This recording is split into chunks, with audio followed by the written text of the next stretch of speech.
Hello বন্ধুরা, এই দেখো আমি একটা মেনু করছি। সেটা হচ্ছে দেখতে পাচ্ছ সজনে ফুল। আমি এখানে সজনে ফুল ভালো করে বেছে ধুইয়ে আর এই বেগুন দিয়ে এখানটা নুন হলুদ দিয়ে দিয়েছি, একটু মিষ্টিও দিয়ে দিয়েছি, একসাথে দিয়ে এটাকে একটা তরকারি করে নিচ্ছি। তরকারি বলতে এই ভাজা বেগুন আর সজনে ফুল দিয়ে। তোমরা সজনে ফুলটা আগে দেখালে হয়তো ভালো হতো, তোমরা দেখতে পারতে ভালো মতো। এটা সজনে ফুল।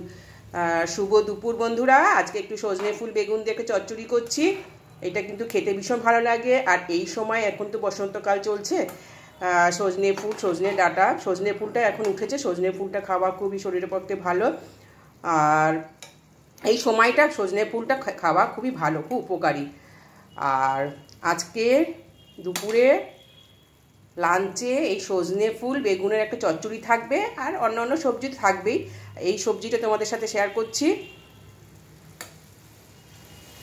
আচ্ছা, এটা ভাজাটা হোক, তারপরে আবার হয়ে গেলে আবার তোমাদেরকে আরেকটু দেখিয়ে দেবো কীরকম হলো।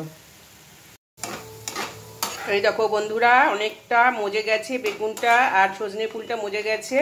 তোমরা কি দেখতে পাচ্ছ বন্ধুরা? এখানে হচ্ছে সাদা সাদা লাগছে, কিন্তু আমার কাছে একদম হলুদ টকটক করছে।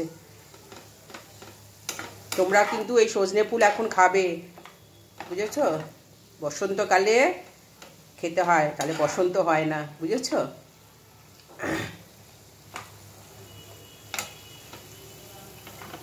কেমন লাগলো বন্ধুরা? ভালো লাগলে লাইক করো প্লিজ। সজনে ফুল বেগুনের চচ্চড়ি।